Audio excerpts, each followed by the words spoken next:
야곱은 복에 대한 욕심이 있었어요. 어떻게 욕심이 있었느냐라는 것을 증명할 수 있느냐 보면 창세기 25장 31절에서 34절의 말씀 보면 31장 31절에서 창세기 25장 31절에서 34절 보면 이 팥죽을 형에 그냥 줄 수도 있지만은 배고파서 사냥하고 돌아와서 배고파서 달라고 하니까 장자권을 파시오 해가지고 거기에 가볍게 여겼던 에서는 팔았죠. 팔았다고 해서 맏아들이 뭐 동생 된 건 아니잖아요. 그러니까 가볍게 여긴 거예요. 그러나 이 야곱은 그가 고백한 것은 분명히 사실이다. 이것을 믿고 그렇게 말한 거죠. 이것이 이 복에 대한 욕심이 있다 이런 말입니다. 어떻게 먼저 나온 형이 그 동생이 될 수 있겠습니까? 하지만은 이 장자권이라고 하는 것은 그 아버지로부터 이 다른 아들보다 곱배기에 갑절의 복을 주는 거거든요. 이게 똑같이 태어났는데 왜 형은 그렇게 복을 많이 주고 나는 적게 주고 다른 아들들은 그러니까 이게 굉장히 마음속에 아쉬움이 있는 거죠. 그래서 장자권을 팔라고 이렇게 말했던 거예요. 근데 그런 마음으로 이 장자권을 팔라고 해서 포도주를 팥죽을 팔았지만은 그걸로 이제 잊어버렸어요. 그런데 오늘 읽었던 말씀처럼 이제 나이가 먹고 어두워지고 눈에 보이지 않으니까 분별할 수 없고 언제 죽을지 모른다 그런 느낌을 받고 이삭이 예수를 불러서 너는 들사람으로서 사냥해서 별미를 내게 가져와라. 내가 마음껏 먹고 너를 축복하겠다 했던 그 아버지의 말씀이 있었어요. 그 소리를 누가 들어요? 니브가 부인이 들어요. 그래서 니브가가 사냥하러 나간 뒤에 야곱을 불러서 형에게 축복하겠다고 내용을 듣고 또 빨리 가서 염소새끼 2마리를 가지고 와서 내게 가지고 와라. 내가 요리해서 줄 테니까 너는 복을 받아야 하지 않느냐라고 했더니 여기에서 내가 아버지를 거짓말하고 일으킬 수는 없다 이렇게 했어요. 그래 여기에서 속이고 싶어서 속인 것이 아니었어요. 진실하게 살고 싶었어요. 장자권은 사모하는 자에게 이 마음은 하나님이 아신다. 정말 내 마음이 이렇다. 이것을 표시하는 거죠. 그러나 이 어머니는 아주 어떤 가운데서도 그걸 강력하게 밀어붙입니다. 왜 밀어붙입니까? 그래 결국은 이 일로 인하여서 우리가 28장 이후로 쭉 보면 그 야곱과 이제 갈라서게 되죠. 곡할 때가 있겠다, 죽이겠다 이거거든요. 그래서 외삼촌 집에 자기 친정 집에 보내서 살게 했던 것이 맨날 뒤에 너에 대한 이 사건이 잊어버리면 내가 불러오리라. 이것이 20년 동안 한 번도 오지 못한 아들을 낳아서 좋았지만은 이 일로 인해서 아들이 서로 우애 있게 살지 못하는 이런 사건을 볼 수밖에 없었어요. 그래서 모든 목사님들 또는 한간 목사님들은 이건 편법으로 썼기 때문에 잘못됐다.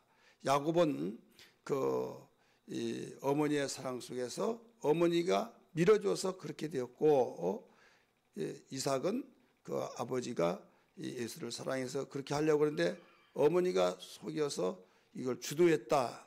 사실 그렇잖아요. 형님은 털이 매끈매끈하고 나는 테러였고 오히려 축복받으러 갔다 저주를 받으면 어떻게 됩니까? 했더니 뭐라고 그랬어요?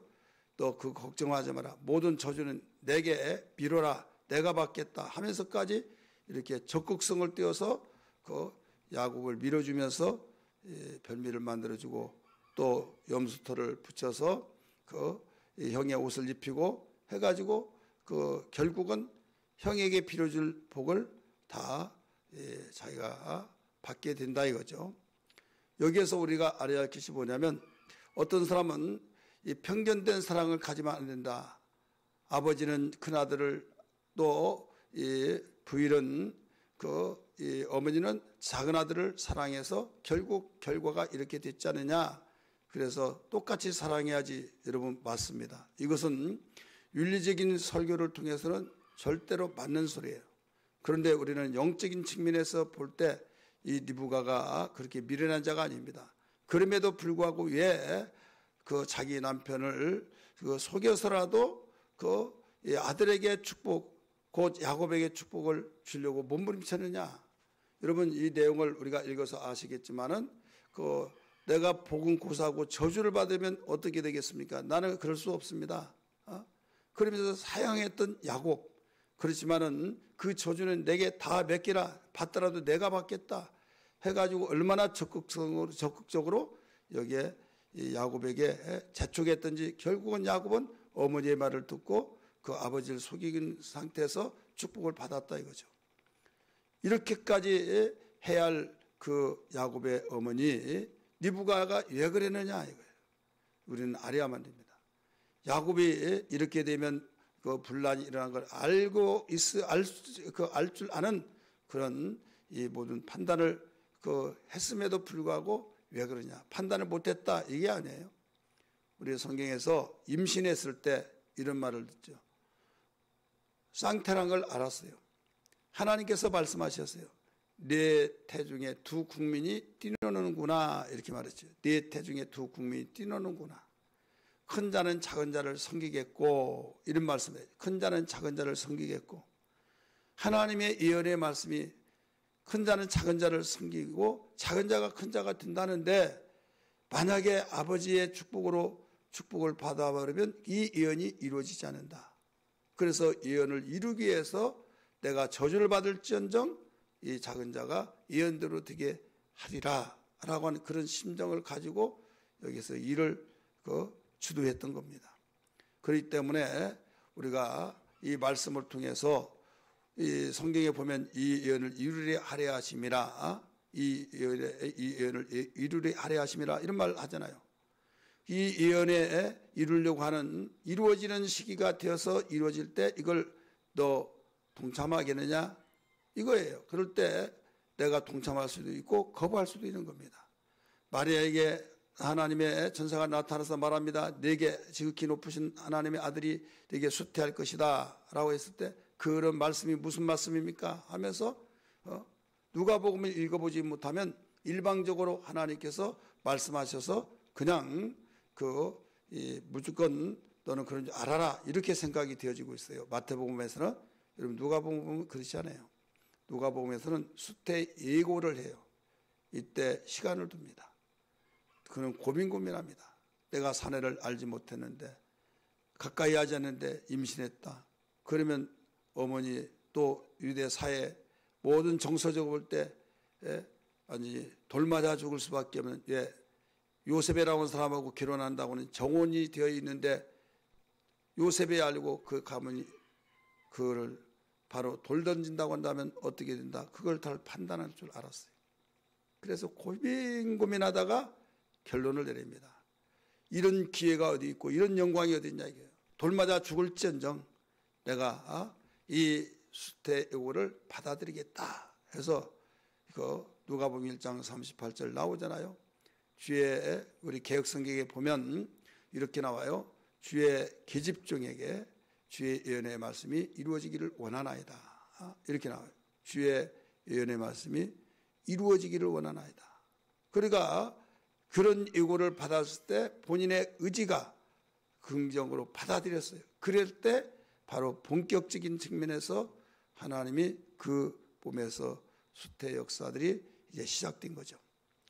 이미 예고를 하고 난 뒤에 그 예고를 받아들인 거죠. 이 리브가에게도 그 말씀을 했어요.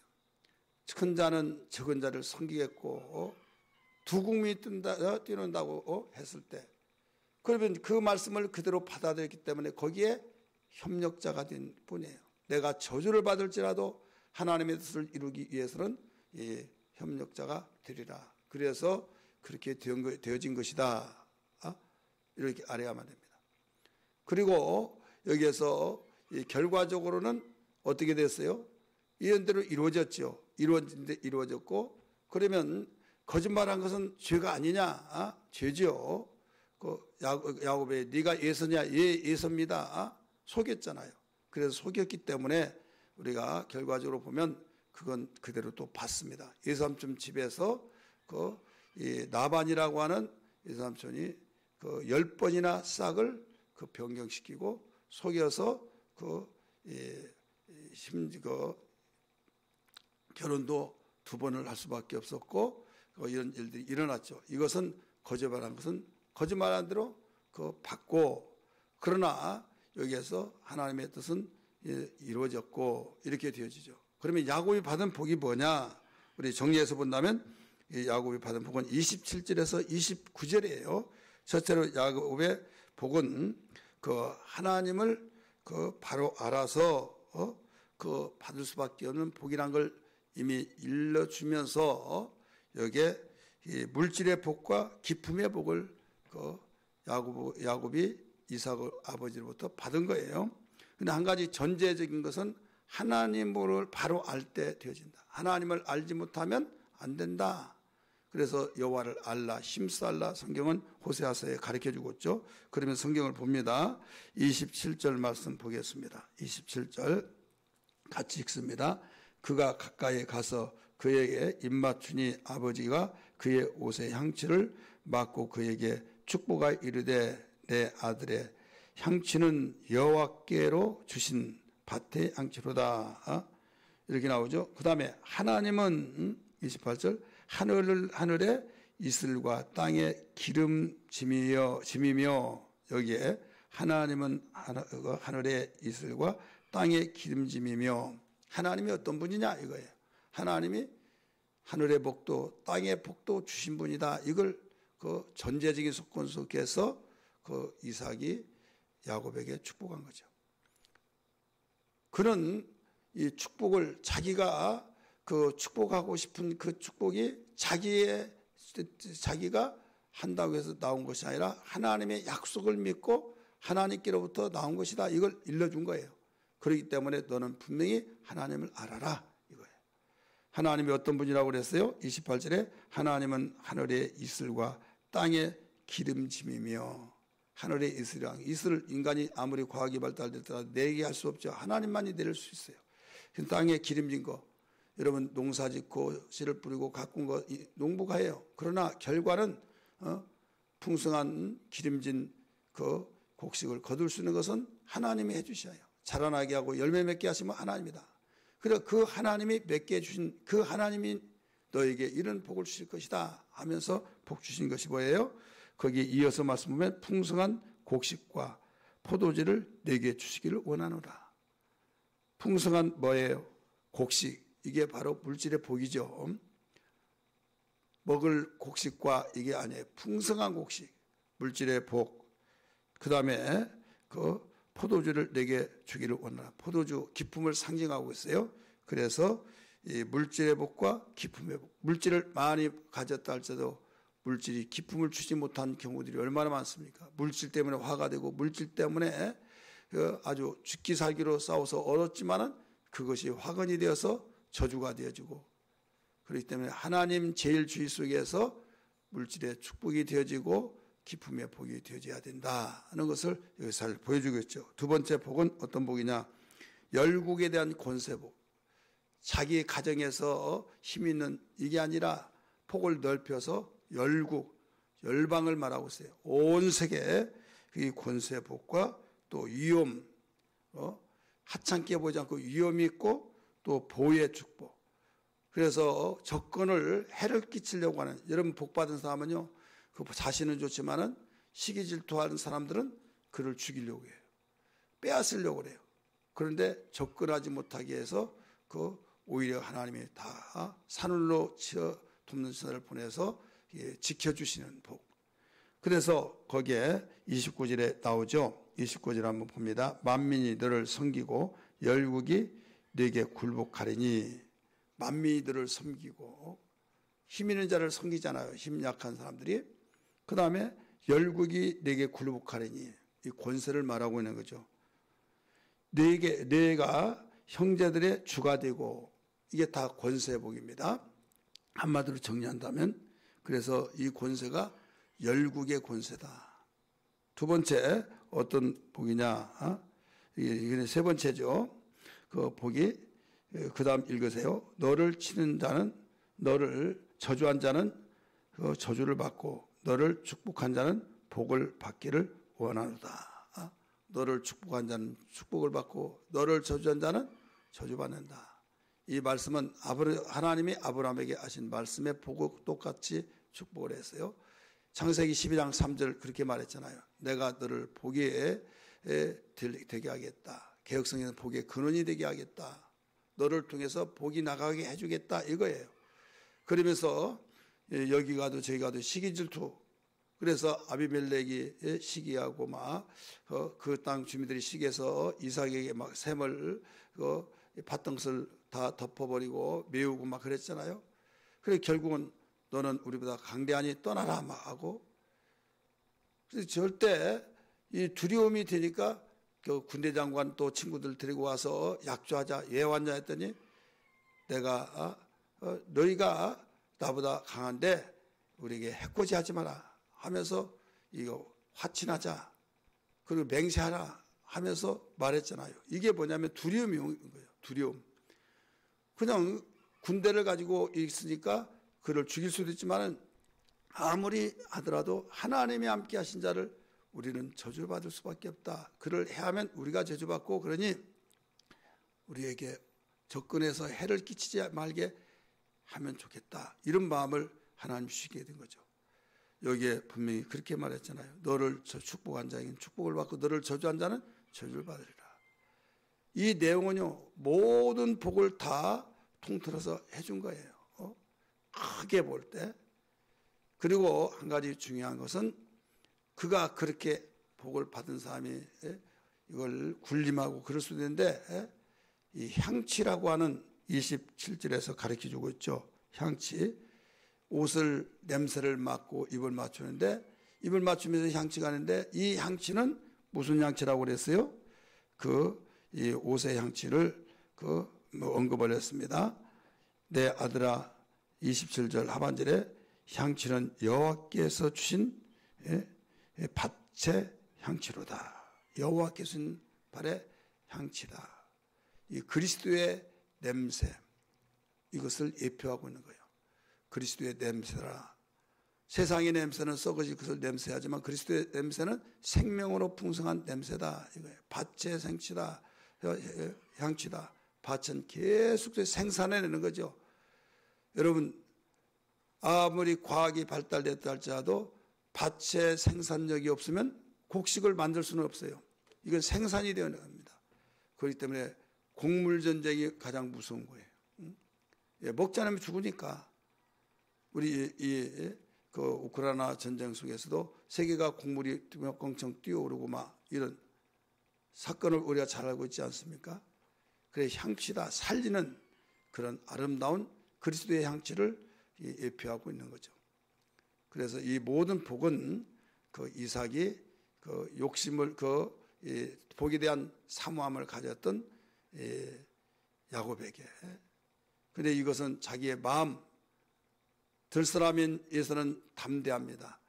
또 들사람이 아닌 어머니의 치바복에서 자란 이 야곱은 담대함이 없습니다. 이것을 누가 거들러서 마음을 키워주냐? 바로 어머니가. 그래서 결국은 예언대로 되어졌고 그 희생을 각오해서 그 모든 자기가 저주를 받을지라 내게 받기라고 하면서 했던 어머니의 그에게 주신 예언대로 이루어졌습니다. 오늘 우리는 말을 한마디 한마디 하더라도 이 속에 무게 있게 또 이 야곱처럼 그 예수처럼 장자권을 가볍게 이기고 경홀히 여기면 언젠가 내게 주어질 복이 다 사라진다 하는 걸 기억하면서 입술의 복이 마음속에서 나오는 입술의 복이 우리에게 이를 잘 지켜서 무릇 지키는 것이 내 마음이 이에서 생명이 아니라 말씀하신 대로 우리의 복된 역사를 하나님 주신 복을 잘 지켜낼 수 있는 능력이 되기를 주님으로 축원합니다. 기도하겠습니다.